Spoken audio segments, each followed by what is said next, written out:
নমস্কার বন্ধুরা, কেমন আছেন সবাই? মেঘলা আকাশ ব্লগে আপনাদের সবাইকে স্বাগত। কয়েকদিন ধরে শরীরটা সত্যিই ভীষণ খারাপ, এই জন্য কোনো ভিডিও করতে পারিনি। এটা আগের ভিডিও, সেটাই পোস্ট করছি। আজ বানাবো সাউথ ইন্ডিয়ান স্টাইলের ডিমের কারি, আর তার জন্যই আমি কুকারে ডিম সেদ্ধ বসিয়েছি। আর এখানে বেশ কিছু মশলা করার জন্য নিয়েছি। এটা শুকনো নারকেল, আর সাথে পেঁয়াজ, টমেটো, ধনেপাতা, কিছুটা ধনেপাতার ডাঁটি। এই নারকেলটাকে আমি আগে গরম করে নেব, মানে এই যে কুচিয়েছি না, এগুলো আগে কড়াই দিয়ে ভালো করে গরম করে নেব, দিয়ে এটা মিক্সিতে পেস্ট করব একটা। আর সাথে পেঁয়াজটাও আজকে ভেজে রান্না করব। তো আপনারা দেখতে থাকুন রান্নাটা কিভাবে হয়। আশা রাখছি আপনাদের ভালো লাগবে। মানে হয়তো গলার অবস্থা শুনে অনেকেই বুঝতে পারবেন আমি সত্যি খুবই অসুস্থ। আজ 5-6 দিন ধরে জ্বর, সর্দি, কাশিতে ভুগছি। দেখুন আমার ডিমটাও সেদ্ধ হয়ে গেছে। আর এই মানে শরীর খারাপের সময়টাও বোঝা যায় মানুষকে কতটা আপন হয়। সবচেয়ে বেশি মনে পড়ে কার কথা জানেন তো? মায়ের কথা। মানে যখন তার সাথে ছিলাম তখন এই ব্যাপারগুলো বুঝতে পারিনি বা বোঝার চেষ্টাই করিনি কোনো দিনও। মা বলতো সবসময়, যখন আমার মতন আমার জায়গায় থাকবি তখন বুঝতে পারবি। আজ সত্যিই বুঝতে পারি। মানে কিভাবে, মানে কি বলবো, যখন শরীর খারাপ হয় না, শরীরের যতটা না কষ্ট হয় মনের কষ্ট খুব বেশি হয়। কেন বলুন তো?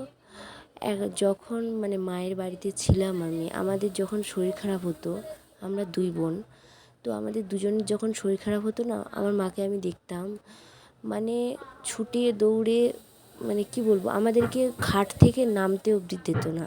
খাটের মধ্যে বসেই সমস্ত কিছু আমাদের মুখের সামনে জোগান দিত। শুধু আমরা বাথরুম যেতাম যেটুকু সময়, ওটুকুই ব্যাস। সেটা আমাদের জ্বর হোক, আমাদের কাশি হোক, আমাদের মানে বড় কিছু তখন হতো না।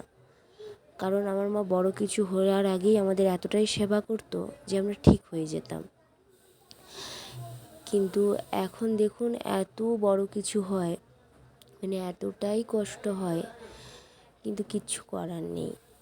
কেউ দেখার নেই, কেউ করে দেওয়ার নেই। নিজে মানে সকালে যেই জিনিসটা যেই জায়গায় আমি ফেলে রাখি, রাত কেন, তার 2 দিন পরে অবধি সেই জায়গাটাই জিনিসটা পড়ে থাকে। কেউ তোলার লোক নেই, কেউ গুছিয়ে রাখার লোক নেই। মানে একদিনও কেউ বলার লোক নেই যে তুমি আজকে রেস্ট নাও, আমি আজ রান্নাটা করে দিচ্ছি বা আমি বাড়ির কাজগুলো করে দিচ্ছি। ভীষণ কষ্ট হয়। সবচেয়ে মনে পড়ে তখন মায়ের কথা। আর যদি মা আমার সাথে থাকতো তাহলে কতই না ভালো হতো। তখন মায়ের এই মানে কাজগুলো কখনো ধ্যানই দিইনি, কখনো বুঝিনি যে আমার মা কতটা কষ্ট করতো। মা মানে ঘরের সমস্ত কাজবাজ সামলে, বাজার করে, রান্না করে, টাইম টু টাইম, একদম টাইম ধরে ওষুধ দেওয়া, খাবার দেওয়া, মুখে রুচি না থাকলে সেরকম কিছু রান্না করে দেওয়া যাতে আমার ভালো লাগে, একটু পেট ভরে খেতে পারি। আর আজ দেখুন পেট ভরার মতনও খাবারটুকু দেওয়ার কেউ নেই। মা হয়তো এমনই হয়, কিন্তু মানে কি বলবো, আজ সত্যি মন থেকে খুব খারাপ লাগে মায়ের জন্য।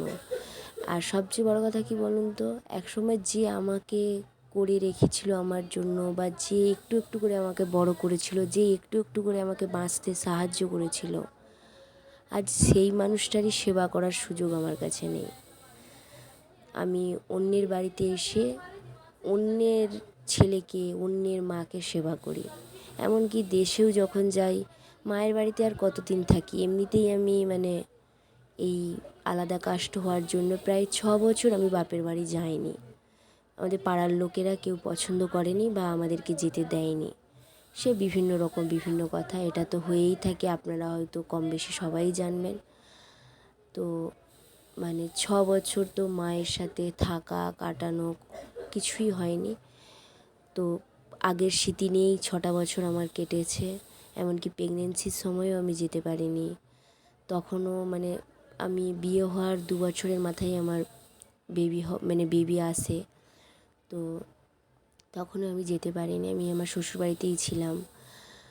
মানে কী বলবো, এই জার্নিগুলো খুবই কষ্টকর। সবচেয়ে বড় কথা কী বলুন তো, মানে আমার সাথে বা আমার হাজব্যান্ড যে আছে, সে যদি এই ছোটো ছোটো ব্যাপারগুলো একটু সাহায্য করে খুব ভালো লাগে। কিন্তু আমার হাজব্যান্ড কী করেন জানেন, যেদিনই আমার শরীর খারাপ হয়, হয়তো আমি রান্না করতে পারছি না, ওঠার ক্ষমতা নেই, মানে ও খুব বিরক্ত হয়। আমি দেখেছি এই জিনিসটা। যদি করে দিতে পারি তাহলে খুব ভালো, কিছু বলবে না। কিন্তু যদি রান্না করে দিতে না পারি, ভীষণ বিরক্তিতে উঠে কোনো রকম মানে স্নান সেরে নিয়ে যাই হোক একটা নাস্তা কিনে নিয়ে এসে খেয়ে দিয়ে কাজে চলে যায়। মানে এরপরে যে আমরা মা মেয়ে আছি বাড়িতে, আমরা কি খাবো সারাদিনে, বা আমাদের সারাদিনটা কিভাবে কাটবে, এটা কিন্তু ও ভাবে না, একবারের জন্যও ভাবে না। এই নিয়ে আমি বহুবার ওকে বুঝিয়েছি, অশান্তি হয়েছে, ঝগড়া হয়েছে, কিন্তু ও বোঝার মানুষ নয়, আমি ছেড়ে দিয়েছি। আর সবচেয়ে বড় কথা কী বলুন তো, মানে যে বুঝতে চায় না বা যার মনের মধ্যে সহানুভূতি নেই, তাকে কি জোর করে সহানুভূতি জাগানো যায়? এই তো কালকেই এত কাশি হচ্ছে, মানে আমি কাশতে কাশতে বসে পড়েছি রান্না করতে পেট ধরে। আমার সিজারে বাচ্চা তো, মানে প্রচণ্ড কষ্ট হচ্ছিলো, প্রচণ্ড, মানে পেট ব্যথা হয়ে ছাতি মানে পুরো ব্যথা, আমার পুরো শরীরটা যেন কেমন একটা অস্বস্তি বোধ কাজ করছিল। আর সবচেয়ে এখন ডাক্তাররা এতটাই হাই পাওয়ারের ওষুধ দেয়, যেগুলো খাওয়ার পর সত্যি আরও শরীর অসুস্থ লাগে। তো খুব কষ্ট হচ্ছিল। ও সামনেই বসে ফোন দেখছে, অথচ একবার এসে বলেনি একটু জল খাও, বা তুমি যেটা করেছ, যা হচ্ছে হচ্ছে, ছেড়ে দাও, আমি দেখছি, তুমি বসো একটু, একবারও বলেনি। ও তার ওর মতন ফোন দেখছে। মানে এগুলোকে কি বলা যায় আমার সত্যি জানা নেই। আর সবচেয়ে বড় কথা কী বলুন তো, আমি এখন ভেবেই নিয়েছি কাউকে বলার থেকে নিজে যতটুকু যা পারি করব, যতদিন তাতে বেঁচে আছি থাকবো, আর না থাকলে না থাকবো, কী করব বলুন। হয়তো জীবন এটাই, আমার থেকেও হয়তো অনেকে আছে খুব খারাপ আছে, আমি যেই পর্যায়ে আছি সেটা হয়তো ভালো আছি। যাই হোক, দেখতে দেখতে আমার রান্নাটাও অনেকটা এগিয়ে গেছে। দেখুন আমি পেঁয়াজগুলোকে ভেজে মানে বেরেস্তার মতন করে ভেজে নিয়েছি। তো কিছুটা নারকেলকেও মানে ওই কড়াই দেখেছেন আপনারা, কড়াই গরম করে আমি একসাথে পেস্ট করে নিয়েছি একটা। এরপর যেহেতু সাউথ ইন্ডিয়ান রান্না, তো কড়াইয়ে কিছুটা তেল দিয়ে কড়ি পাতা, একটু শুকনো লঙ্কা, একটু রাই জিরা মানে ওই কালো সর্ষে আর একটু জিরে দিয়ে ফোড়ন দিয়েছি। তারপর টমেটো দিয়ে আদা রসুন দিয়ে ভালো করে মশলাটা কষিয়ে নিচ্ছি। এবার ওই যে ভেজে রেখেছিলাম ওগুলো একটু পেস্ট করে নেবো, সাথে ধনে পাতাগুলো দিয়ে দেবো। ধনে পাতার ডাঁটাগুলো দিচ্ছি, কিন্তু ধনে পাতা নয়। আপনারা একদিন এইটা ট্রাই করে দেখবেন, ডাঁটাগুলো ফেলে না দিয়ে এভাবে দিয়ে দেখবেন, দেখবেন ভালো হয় খেতে, ভালো একটা অন্যরকম ফ্লেভার আসে। আমার এদিকে মশলাটাও মানে কষানো হয়ে গেছে প্রায়। এরপরে আমি ওই পেস্ট করে রাখা মশলাটা দিয়ে দেবো। তবে এই মশলাটা কিন্তু খুব ভালো করে কষাতে হবে। আপনি যত বেশি কষাবেন রান্নাটা তত বেশি টেস্ট ভালো হবে। মশলা কষানোর কাছেই রান্নার স্বাদ কিন্তু বাড়ে, এটা কিন্তু ঠিক। দেখুন আমার মশলার পেস্টটা একদম রেডি হয়ে গেছে। এবার আমি এইখানে এই কড়াইতে এই পেস্টটা ঢেলে দেবো।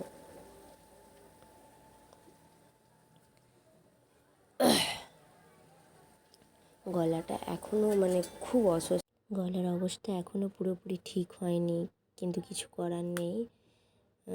যা হয়েছে মানে যা যেমন আছে সেই নিয়েই চলতে হবে আর কি। আমি মশলাটা খুব সুন্দর করে কষিয়ে নিচ্ছি। এরপর একে একে গুঁড়ো মশলা যা দেওয়ার সেগুলো দিয়ে দেবো। গুঁড়ো মশলা বলতে ওই রেগুলারের যেই মশলাগুলো ব্যবহার করি সেগুলোই।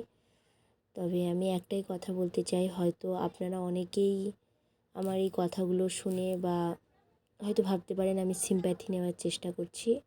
না, তেমন কিছুই নয়। আসলে নিজের কথা বলার সঙ্গী এখন কেউ নেই তো, আর একা একা কি আর কথা বলা যায়? এমনিতেও যদি আমার মাকে মানে আমার হাজব্যান্ডের ব্যাপারে কিছু বলি বা আমার শ্বশুরবাড়ির ব্যাপারে কিছু বলি, আমার মা তেমন শুনতে চায় না। শুনতে চায় না বলতে কী বলুন তো, আমার মা প্রথমেই বলে যে তুই দেখে করেছিস, তোর ভালো লেগেছে, আমাকে বলে কী হবে, আর এমনিতেও আমি কি তোর কোনো প্রবলেমের সলভ করতে পারবো। কিন্তু আমার মা এটা বোঝে না যে আমার কষ্ট হয় বলে বলি। সে যাই হোক, মাকে কয়েকবার কিছু কিছু কিছু কথা বলার পর মা ওরকম বলতো বলে আমি আর বলি না। মা কেন, কাউকেই বলি না। আর এখন বেস্ট ফ্রেন্ড বা ফ্রেন্ড এসব কেউই নেই। একটা সময় পর সবাই সবার জীবনে ব্যস্ত হয়ে যায়, সেখানে মানে বন্ধুত্ব এইসব আর কিছু থাকে না। যদিও বা কেউ কখনো ফোন করে বা কথা বলে, কিছু দরকার থাকলেই কথা বলে, নয়তো নয়। যাই হোক, আমি সমস্ত গুঁড়ো মশলাগুলো দিয়ে দিয়েছি। এবার আরও একটু মশলাটা ভালো করে কষিয়ে নেব, আর কিছুক্ষণের মধ্যে আমার রান্নাটা একদম কমপ্লিট হয়ে যাবে। তো সেই জন্যই আমি আপনাদের সাথে কথাগুলো শেয়ার করলাম। ভালো খারাপ যেমন লাগে আপনারা অবশ্যই জানাবেন। আপনাদের যদি কোনো কথা থাকে মনে, এরকম অনেকেই আছে যারা আমারই মতন, মানে নিজের মনের কথা বলার মতন কেউ নেই। অ্যাকচুয়ালি যাকে বন্ধু ভেবেছিলাম বা যার সঙ্গে একসময় ঘন্টার পর ঘন্টা কথা বলতাম, সেই মানুষটিই তো এখন বড্ড অচেনা।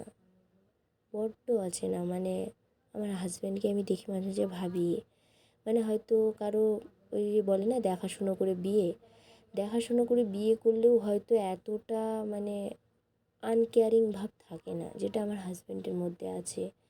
মানে কোনো কিছুতেই কেয়ার নেই, শুধুমাত্র ঘরে আসলো, খেলো দিলো, বেরিয়ে চলে গেল, আবার আসবে, খাবে, আবার একটু মানে রাতে শুধু ওই রাত্রেটুকু আসে ঘুমানোর জন্য, ব্যাস ওটুকুই। কার কী হলো, কোথায় কী গেল, কী হলো কী না গেল, এসব দিকে তার জানার প্রয়োজন নেই। আবার কথাও যে বলে, মানে কথাও খুব সামান্য, যেটা এক সময় ঘন্টার পর ঘন্টা কথা, সারাদিনের কথা যা জমতো বলতাম, সেও আমাকে বলতো। এখন আর সেই ব্যাপারটা নেই। এখন আমি নাকি কথা বললে তার বিরক্ত লাগে, আমি নাকি তার সঙ্গে সবসময় ঝগড়া করি, আমার কথা নাকি তার পছন্দ হয় না। আমিও এই জন্য কথা বলা বন্ধ করে দিয়েছি। শুধু শুধু কাউকে বিরক্ত করাটা কি উচিত? আমার তো মনে হয় তাই না করাই ভালো। যাই হোক, যার যে জায়গায় যে যেমনভাবে থাকতে চায় থাকুক। তবে সবার আগে এটাই বলবো, মানে সবার লাস্টে এটাই বলবো যে মা না হলে মায়ের মর্ম সত্যি বোঝা যায় না। যেটা আমি এখন বুঝতে পারছি, সেটা একসময় কখনো অনুভবই করিনি। আজ মা হয়েছি, তাই মায়ের মর্মটা বুঝতে পারছি। সবাই ভালো থাকবেন, সুস্থ থাকবেন। ফিরে আসছি নতুন একটা